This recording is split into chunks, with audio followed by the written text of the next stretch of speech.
श्री परमात्मने नमः। नारायणं नमस्कृत्य नरं चैव नरोत्तमं देवीं सरस्वतीं व्यासं ततो जयमुदीरयेत्। श्रीमद् भगवत गीता साधक संजीवनी, तीसरा अध्याय, कर्म योग, श्लोक 36 से 43। पापों के कारणभूत काम को मारने की प्रेरणा। स्वधर्म कल्याणकारक और परधर्म भयावह है, ऐसा जानते हुए भी मनुष्य स्वधर्म में प्रवृत्त क्यों नहीं होता, इस पर अर्जुन प्रश्न करते हैं। श्लोक 36। अर्जुना उवाच अथा केन प्रयुक्तोऽयं पापं चरति पुरुषः अनिच्छन् अपि वर्षणया बलाद् इव नियोजितः। अर्जुन बोले, हे वर्षणे, फिर यह मनुष्य ना चाहता हुआ भी जबरदस्ती लगाए हुए की तरह किससे प्रेरित होकर पाप का आचरण करता है। व्याख्या। यदुकुल में वृषणी नाम का एक वंश था। उसी वृषणी वंश में अवतार लेने से भगवान श्री कृष्ण का एक नाम वर्षणे है। भगवान ने 34वें श्लोक में बताया है कि राग और द्वेष, जो काम और क्रोध के ही सूक्ष्म रूप हैं, साधक के महान शत्रु हैं। अर्थात ये दोनों पाप के कारण हैं, परंतु वह बात सामान्य रीति से कहने के कारण अर्जुन उसे पकड़ नहीं सके। अतः वे प्रश्न करते हैं कि मनुष्य विचार पूर्वक पाप करना ना चाहता हुआ भी किससे प्रेरित होकर पाप का आचरण करता है। अर्जुन के प्रश्न का अभिप्राय ये है कि अश्रद्धा, असूया, दुष्चित्तता, मूढ़ता, प्रकृति स्वभाव की परवशता, राग द्वेष, स्वधर्म में अरुचि और परधर्म में रुचि, इनमें से कौन सा कारण है जिससे मनुष्य विचार पूर्वक ना चाहता हुआ भी पाप में प्रवृत्त होता है। इसके अलावा ईश्वर, प्रारब्ध, युग, परिस्थिति, कर्म, कुसंग, समाज, रीति रिवाज, सरकारी कानून आदि में से भी किस कारण से मनुष्य पाप में प्रवृत्त होता है। अब भगवान आगे के श्लोक में अर्जुन के प्रश्न का उत्तर देते हैं। श्लोक 37। श्री भगवान उवाच काम एषा क्रोध एषा रजोगुण समुद्भवः महाशनो महापापमा विधेयनम इह वैरिणम। श्री भगवान बोले, रजोगुण से उत्पन्न यह काम अर्थात कामना ही पाप का कारण है। यह काम ही क्रोध में परिणत होता है। यह बहुत खाने वाला और महापापी है। इस विषय में तू इसको ही वैरी जान। व्याख्या। नाशवान पदार्थों की इच्छा ही कामना कहलाती है। कामना संपूर्ण पापों, संतापों, दुखों आदि की जड़ है। कामना वाले व्यक्ति को जागृत में सुख मिलना तो दूर रहा, स्वप्न में भी कभी सुख नहीं मिलता। जो चाहते हैं वह ना हो और जो नहीं चाहते वह हो जाए, इसी को दुख कहते हैं। यदि चाहते और नहीं चाहते को छोड़ दें तो फिर दुख है ही कहाँ। अविनाशी परमात्मा की इच्छा कामना के समान प्रतीत होती हुई भी वास्तव में कामना नहीं है, क्योंकि उत्पत्ति विनाशशील पदार्थों की कामना कभी पूरी नहीं होती, प्रत्युत बढ़ती ही रहती है। पर परमात्मा की इच्छा परमात्मा प्राप्ति होने पर पूरी हो जाती है। परमात्मा प्राप्ति की इच्छा वास्तव में जीवन की वास्तविक आवश्यकता भूख है। जीव को आवश्यकता तो परमात्मा की है, पर विवेक के दब जाने पर वह नाशवान पदार्थों की कामना करने लगता है। एक शंका हो सकती है कि कामना के बिना संसार का कार्य कैसे चलेगा। इसका समाधान ये है कि संसार का कार्य वस्तुओं से, क्रियाओं से चलता है, मन की कामना से नहीं। कामना का संबंध फल, पदार्थ, परिस्थिति आदि की प्राप्ति के साथ है ही नहीं। जो वस्तु कर्म के अधीन है वह कामना करने से कैसे प्राप्त हो सकती है। संसार में देखते ही हैं कि धन की कामना होने पर भी लोगों की दरिद्रता नहीं मिटती। जैसे कामना ना करने पर भी प्रतिकूल परिस्थिति आ जाती है, ऐसे ही कामना ना करने पर अनुकूल परिस्थिति भी आएगी ही। जैसे प्रतिकूल परिस्थिति कर्मों का फल है, ऐसे ही अनुकूल परिस्थिति भी कर्मों का ही फल है। इसलिए वस्तु, परिस्थिति आदि का प्राप्त होना अथवा ना होना कर्मों से संबंध रखता है, कामना से नहीं। सब कामनाओं की पूर्ति संसार में आज तक किसी की हुई नहीं। भगवान राम के पिताजी दशरथ जी की भी कामना पूरी नहीं हुई। अतः कामनाओं की पूर्ति होना असंभव है, पर कामनाओं का त्याग करना असंभव नहीं है। कामनाओं की पूर्ति की अपेक्षा कामनाओं का त्याग करना सुगम ही है। गलती यही होती है कि जो कार्य कर नहीं सकते उसके लिए उद्योग करते हैं और जो कार्य कर सकते हैं उसे करते ही नहीं। इसलिए साधक को कामनाओं का त्याग करना चाहिए जो कि वह कर सकता है। कामनाओं के 4 भेद हैं। पहला, शरीर निर्वाह मात्र की आवश्यक कामना को पूरा कर दे। ऐसी कामना में 4 बातों का होना आवश्यक है। पहली, जो कामना वर्तमान में उत्पन्न हुई हो, जैसे भूख लगने पर भोजन की कामना। दूसरी, जिसकी पूर्ति की साधन सामग्री वर्तमान में उपलब्ध हो। तीसरी, जिसकी पूर्ति किए बिना जीवित रहना संभव ना हो। चौथी, जिसकी पूर्ति से अपना तथा दूसरों का किसी का भी अहित ना होता हो। इस प्रकार शरीर निर्वाह मात्र की आवश्यक कामनाओं की पूर्ति कर लेनी चाहिए।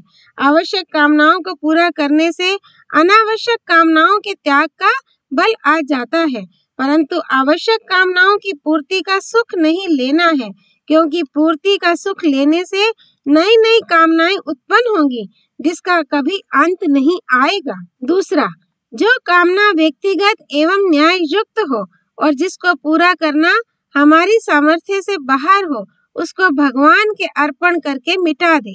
उदाहरण के लिए, संसार में अन्याय अत्याचार ना हो, ऐसी तीव्र व्यक्तिगत कामना न्याय युक्त और अपनी सामर्थ्य से बाहर है। अतः ऐसी कामना को भगवान के अर्पण करके निश्चिंत हो जाए। ऐसी भगवत अर्पित कामना भविष्य में भगवान चाहें तो पूरी हो जाती है। तीसरा, दूसरों की वह कामना पूरी कर दे जो न्याय युक्त और हितकारी हो तथा जिसको पूरी करने की सामर्थ्य हमारे में हो। इस प्रकार दूसरों की कामना पूरी करने पर हमारे में कामना त्याग की सामर्थ्य आती है। चौथा, पहले कही गई तीनों प्रकार की कामनाओं के अतिरिक्त दूसरी सब कामनाओं को विचार के द्वारा मिटा दे। विशेष बात, काम को नष्ट करने का मुख्य और सरल उपाय है दूसरों की सेवा करना, उन्हें सुख पहुंचाना। अन्य शरीरधारी तो दूसरे हैं ही, अपने कहलाने वाले शरीर, इंद्रियां, मन, बुद्धि और प्राण भी दूसरे ही हैं। अतः इनका निर्वाह भी सेवा बुद्धि से करना है, भोग बुद्धि से नहीं। इनसे सुख नहीं लेना है। परिशिष्ट भाव, कर्म फल 3 प्रकार के होते हैं, इष्ट, अनिष्ट और मिश्र। तीनों में काम का केवल अनिष्ट फल ही मिलता है। काम रजोगुण से पैदा होता है, अतः पापों का कारण तो रजोगुण है और कार्य तमोगुण है। सभी पाप रजोगुण से पैदा होते हैं। यह पाप है, ऐसी जानकारी होने पर भी मनुष्य पाप में प्रवृत्त हो जाता है। अतः इस जानकारी का प्रभाव आचरण में न आने का क्या कारण है, इसका विवेचन भगवान आगे के 2 श्लोकों में करते हैं। श्लोक 38, धूमेन व्रियते वह्निर् यथा दर्शो मलेन च यथोल्बेन वृतो गर्भस्तथा तेनेदम् आवृतम्। जैसे धुएं से अग्नि और मैल से दर्पण ढका जाता है तथा जैसे जेर से गर्भ ढका रहता है, ऐसे ही उस कामना के द्वारा यह ज्ञान अर्थात विवेक ढका हुआ है। व्याख्या, विवेक बुद्धि में प्रकट होता है। बुद्धि 3 प्रकार की होती है, सात्विकी, राजसी और तामसी। सात्विकी बुद्धि में कर्तव्य अकर्तव्य का ठीक ठीक ज्ञान होता है। राजसी बुद्धि में कर्तव्य अकर्तव्य का ठीक ठीक ज्ञान नहीं होता और तामसी बुद्धि में सब वस्तुओं का विपरीत ज्ञान होता है। उत्पत्ति विनाशील जड़ वस्तुओं में प्रियता, महत्ता, सुखरूपता, सुंदरता, विशेषता आदि दिखने के कारण ही उनकी कामना पैदा होती है। कामना उत्पन्न होते ही विवेक धुंधला हो जाता है। विवेक ढक जाने से कामना का वेग बढ़ जाता है। ये कामना ज्यों-ज्यों बढ़ती है, त्यों ही त्यों मनुष्य का पतन होता है। कामना में बाधा लगने से क्रोध उत्पन्न होता है, फिर उससे समोह उत्पन्न होता है। समोह से बुद्धि नष्ट हो जाती है। बुद्धि नष्ट हो जाने पर मनुष्य करने योग्य कार्य नहीं करता और झूठ, कपट, बेईमानी, अन्याय, पाप, अत्याचार आदि ना करने योग्य कार्य करने लग जाता है। प्रथमावस्था में ही कामना को नष्ट करने का सरल उपाय ये है कि कामना उत्पन्न होते ही साधक विचार करे कि हम जिस वस्तु की कामना करते हैं वह वस्तु हमारे साथ सदा रहने वाली नहीं है। वह वस्तु पहले भी हमारे साथ नहीं थी और बाद में भी हमारे साथ नहीं रहेगी तथा बीच में भी उस वस्तु का हमारे से निरंतर वियोग हो रहा है। ऐसा विचार करने से कामना नहीं रहती। सांसारिक वस्तुओं का महत्व ज्यों-ज्यों कम होगा, त्यों ही त्यों परमात्मा का महत्व साधक के अंतःकरण में बढ़ेगा। सांसारिक वस्तुओं का महत्व सर्वथा नष्ट होने पर परमात्मा का अनुभव हो जाएगा और कामना सर्वथा नष्ट हो जाएगी। विशेष बात, शास्त्रों के अनुसार परमात्मा की प्राप्ति में 3 दोष बाधक हैं: मल, विक्षेप और आवरण। इन तीनों में भी मल दोष को अधिक बाधक माना जाता है। मल दोष पाप का मुख्य कारण कामना ही है, क्योंकि कामना से ही सब पाप होते हैं। जिस समय साधक यह दृढ़ निश्चय कर लेता है कि मैं अब पाप नहीं करूंगा, उसी समय सब दोषों की जड़ कट जाती है और मल दोष मिटने लग जाता है। छोटी से छोटी अथवा बड़ी से बड़ी प्रत्येक लौकिक या पारमार्थिक क्रिया करने में मैं क्यों करता हूँ और कैसे करता हूँ, ऐसी सावधानी हो जाए तो उद्देश्य की जागृति हो जाती है। निरंतर उद्देश्य पर दृष्टि रहने से अशुभ कर्म तो होते नहीं और शुभ कर्मों को भी आसक्ति तथा फलेच्छा का त्याग करके करने पर निष्कामता का अनुभव हो जाता है और मनुष्य का कल्याण हो जाता है। परिशिष्ट भाव, परमात्म तत्व की प्राप्ति में कामना ही खास बाधक है। जैसे पानी से भरा हुआ घड़ा है और उसमें हमें 2 काम करने हैं, उसको खाली करना है और उसमें आकाश भरना है, परंतु वास्तव में हमें 2 काम नहीं करने हैं, प्रत्युत एक ही काम करना है, घड़े को खाली करना। घड़े में से पानी निकाल दे तो आकाश अपने आप भर जाएगा। ऐसे ही कामना का त्याग करना और परमात्मा को प्राप्त करना ये 2 काम नहीं है। कामना का त्याग कर दे तो परमात्मा की प्राप्ति अपने आप हो जाएगी। केवल कामना के कारण ही परमात्मा अप्राप्त दिख रहे हैं। श्लोक 39।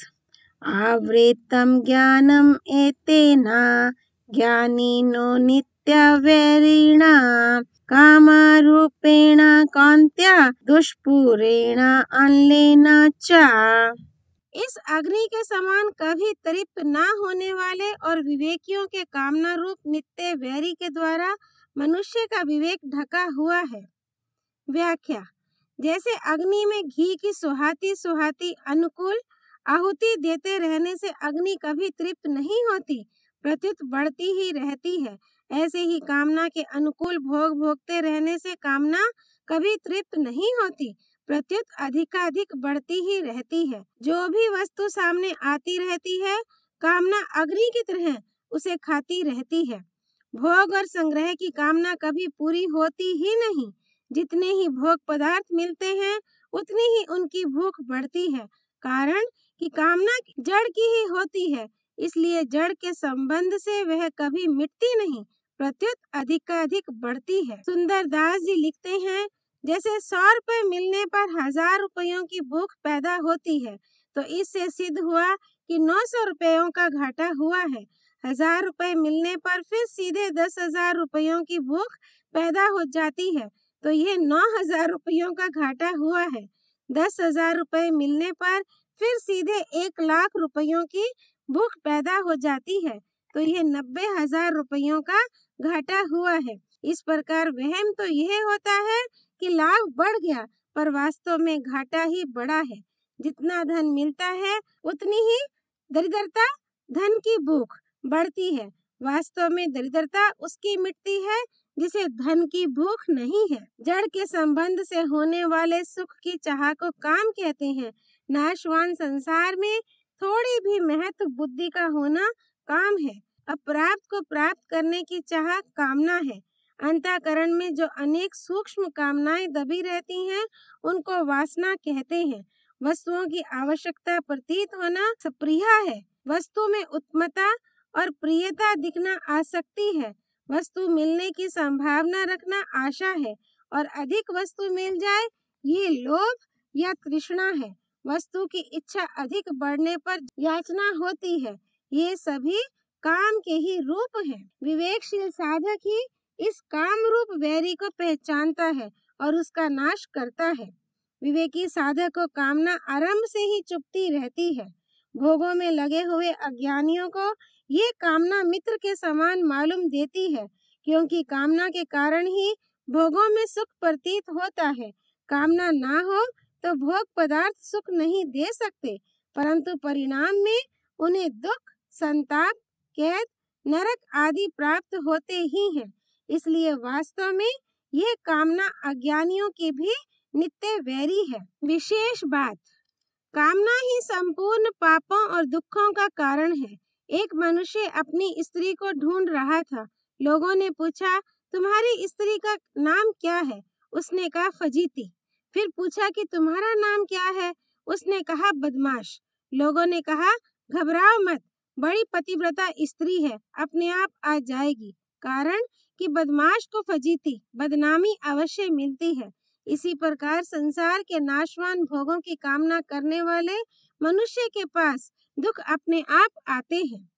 मनुष्य दुखों से तो बचना चाहता है, पर दुखों के कारण कामना को नहीं छोड़ता। कामना के रहते हुए स्वपन में भी सुख नहीं मिलता। भोग पदार्थों से कामना कभी पूरी नहीं होती। ज्यों-ज्यों भोग पदार्थ मिलते हैं, त्यों ही त्यों उनकी कामना बढ़ती है, और ज्यों-ज्यों कामना बढ़ती है, त्यों ही त्यों अभाव का अधिक अनुभव होता है। एवं अभाव को मिटाने के लिए मनुष्य पाप कर्मों में प्रवृत्त होता है। जैसे धन की कामना उत्पन्न होने पर मनुष्य धन की प्राप्ति में न्याय अन्याय का विचार नहीं करता।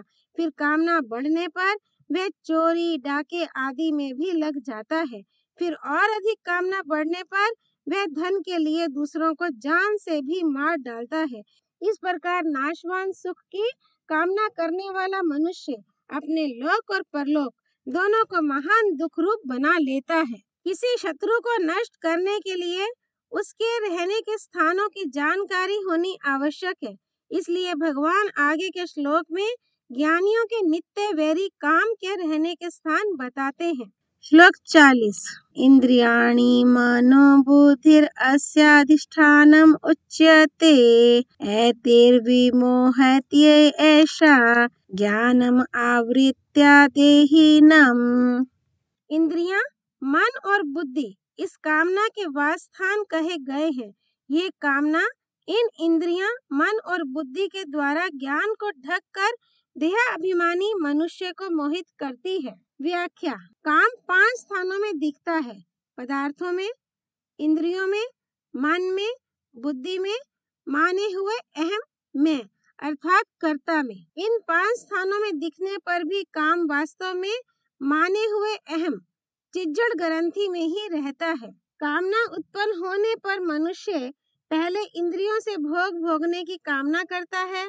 पहले तो भोग पदार्थ मिलते नहीं, और मिल भी जाएं तो टिकते नहीं। इसलिए उन्हें किसी तरह प्राप्त करने के लिए वह मन में तरह तरह की कामनाएं करता है। बुद्धि में उन्हें प्राप्त करने के लिए तरह तरह के उपाय सोचता है। इस प्रकार कामना पहले इंद्रियों को संयोग जन्य सुख के प्रलोभन में लगाती है। फिर इंद्रियां मन को अपनी ओर खींचती हैं, और उसके बाद इंद्रियां और मन मिलकर बुद्धि को भी अपनी ओर खींच लेते हैं। इस तरह काम देहाभिमानी के ज्ञान को ढककर इंद्रियों, मन और बुद्धि के द्वारा उसे मोहित कर देता है तथा उसे पतन के गड्ढे में डाल देता है। ये काम देहाभिमानी पुरुष को ही मोहित करता है। जो देह के साथ अपना संबंध नहीं मानता उसे यह बांध नहीं सकता। देह को मैं, मेरा और मेरे लिए मानने से ही मनुष्य उत्पत्ति विनाशील जड़ वस्तुओं को महत्व देता है, जिससे उसमें जड़ता का राग उत्पन्न हो जाता है। राग उत्पन्न होने पर जड़ता से संबंध हो जाता है। जड़ता से संबंध होने पर ही कामना की उत्पत्ति होती है। कामना उत्पन्न होने पर जीव मोहित होकर संसार बंधन में बंध जाता है। अब आगे के 3 श्लोकों में भगवान काम को मारने का प्रकार बताते हुए उसे मारने की आज्ञा देते हैं।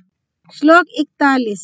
तस्मात् त्वाम् इन्द्रियाण्यायतो नियम्य भर्तारिष्भा पापमानं प्रजहि ह्यैनं ज्ञान विज्ञानानाशनम्। इसलिए हे भरतवंशियों में श्रेष्ठ अर्जुन, तू सबसे पहले इंद्रियों को वश में करके इस ज्ञान और विज्ञान का नाश करने वाले महान पापी काम को अवश्य ही बल पूर्वक मार डाल। व्याख्या। इंद्रियों के विषयों में राग पूर्वक प्रवृत्ति ना हो और द्वेष पूर्वक निवृत्ति ना हो। राग पूर्वक प्रवृत्ति और द्वेष पूर्वक निवृत्ति होने से राग द्वेष पुष्ट हो जाते हैं और ना चाहते हुए भी मनुष्य को पतन की ओर ले जाते हैं।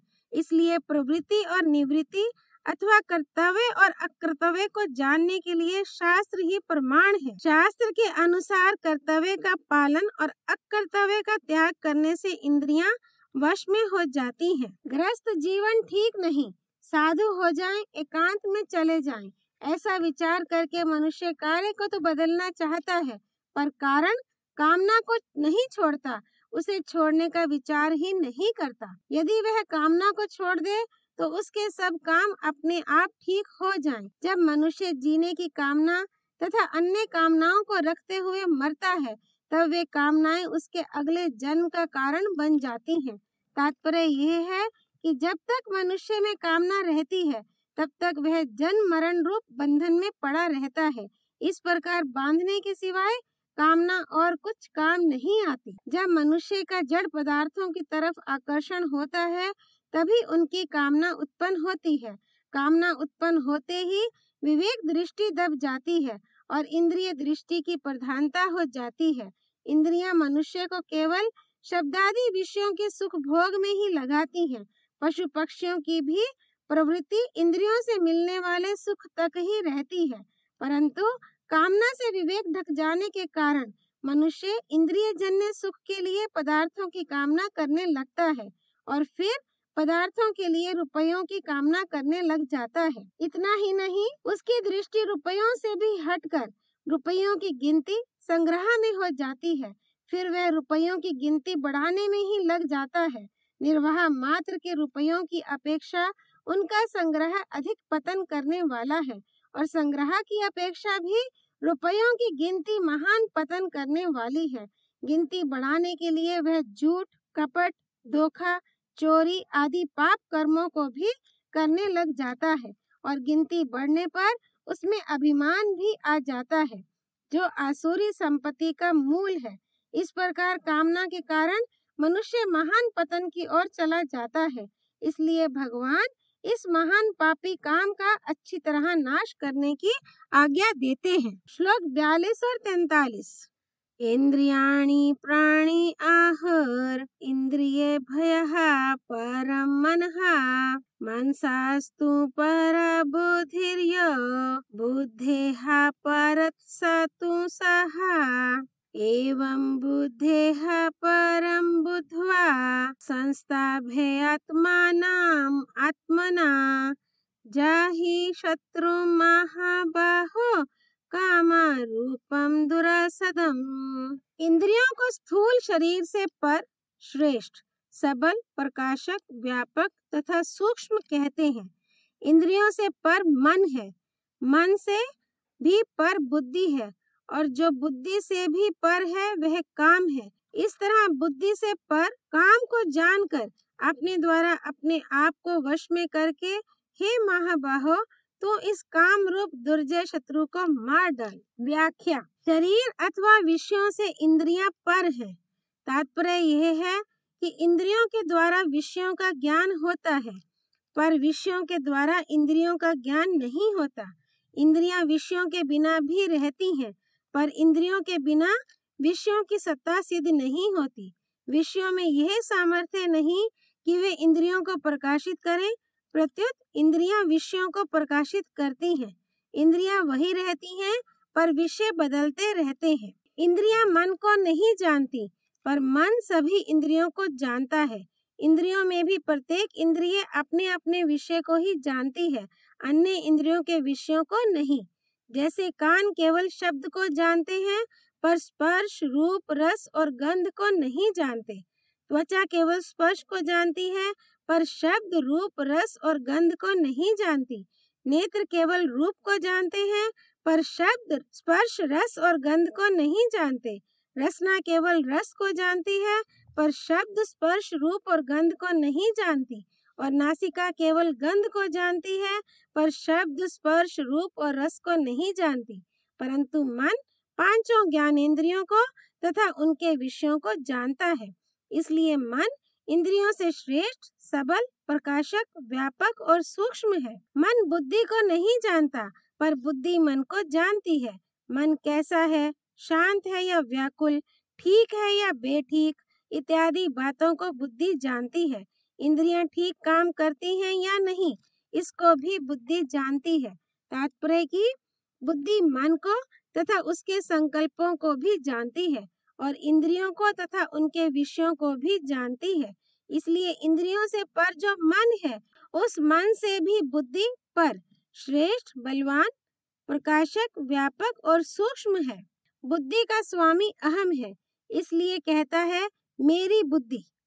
अहम में ही काम रहता है, क्योंकि वही भोगों की इच्छा करता है और सुख दुख का भोक्ता बनता है। भोक्ता, भोग और भोग्य, इन तीनों में सजातीयता, जातीय एकता है। इनमें सजातीयता ना हो तो भोक्ता में भोग्य की कामना या आकर्षण हो ही नहीं सकता। अहम तक सब प्रकृति का अंश है। उस अहम से भी आगे साक्षात परमात्मा का अंश स्वयं है, जो शरीर, इंद्रियां, मन, बुद्धि और अहम, इन सब का आश्रय, आधार, कारण और प्रेरक है तथा श्रेष्ठ, बलवान, प्रकाशक, व्यापक और सूक्ष्म है। जड़ प्रकृति का अंश ही सुख दुख रूप में परिणत होता है, अर्थात सुख दुख रूप विकृति जड़ में ही होती है, चेतन में विकृति नहीं है। प्रत्युत चेतन विकृति का ज्ञाता है, परंतु अहम में जो जड़ अंश है, उसके साथ तादात्म्य कर लेने से चेतन भी अपने को मैं भोगता हूँ ऐसा मान लेता है। मार्मिक बात, स्थूल शरीर विषय है, इंद्रियां बहिकरण है और मन बुद्धि अंतःकरण है। अपनी सत्ता, होनापन अर्थात अपना स्वरूप चेतन, निर्विकार और सत्य चित आनंद रूप है। जब वह जड़ प्रकृति जन्य शरीर के साथ तादात्म्य कर लेता है, तब अहम उत्पन्न होता है और स्वरूप कर्ता बन जाता है। इस प्रकार कर्ता में एक जड़ अंश होता है और एक चेतन अंश। जड़ अंश की मुख्यता से संसार की तरफ और चेतन अंश की मुख्यता से परमात्मा की तरफ आकर्षण होता है। तात्पर्य यह है कि उसमें जड़ अंश की प्रधानता से लौकिक संसार की इच्छाएं रहती हैं और चेतन अंश की प्रधानता से पारमार्थिक परमात्मा की इच्छा रहती है। सुख, अनुकूलता की कामना को मिटाने के लिए ही भगवान समय समय पर दुख, प्रतिकूलता भेजते हैं कि सुख की कामना मत करो, कामना करोगे तो दुख पाना ही पड़ेगा। सांसारिक पदार्थों की कामना वाला मनुष्य दुख से कभी बच ही नहीं सकता। ये नियम है, क्योंकि संयोग जन्य भोग ही दुख के हेतु है। कर्म योग के द्वारा इस कामना का नाश सुगमता से हो जाता है, कारण कि कर्म योग का साधक संसार की छोटी से छोटी अथवा बड़ी से बड़ी प्रत्येक क्रिया परमात्मा प्राप्ति का उद्देश्य रखकर दूसरों के लिए ही करता है, कामना की पूर्ति के लिए नहीं। कर्म योगी अपने लिए कुछ करता ही नहीं, अपने लिए कुछ चाहता ही नहीं और अपना कुछ मानता ही नहीं, इसलिए उसमें कामनाओं का नाश सुगमता पूर्वक हो जाता है। कामनाओं का सर्वथा नाश होने पर उसके उद्देश्य की पूर्ति हो जाती है और वह अपने आप में ही अपने आप को पाकर कृत कृत्य, ज्ञात ज्ञातव्य और प्राप्त प्राप्तव्य हो जाता है। अर्थात उसके लिए कुछ भी करना, जानना और पाना शेष नहीं रह जाता। ओम तत्सत। धर्म की जय हो, अधर्म का नाश हो, प्राणियों में सद्भावना हो, विश्व का कल्याण हो।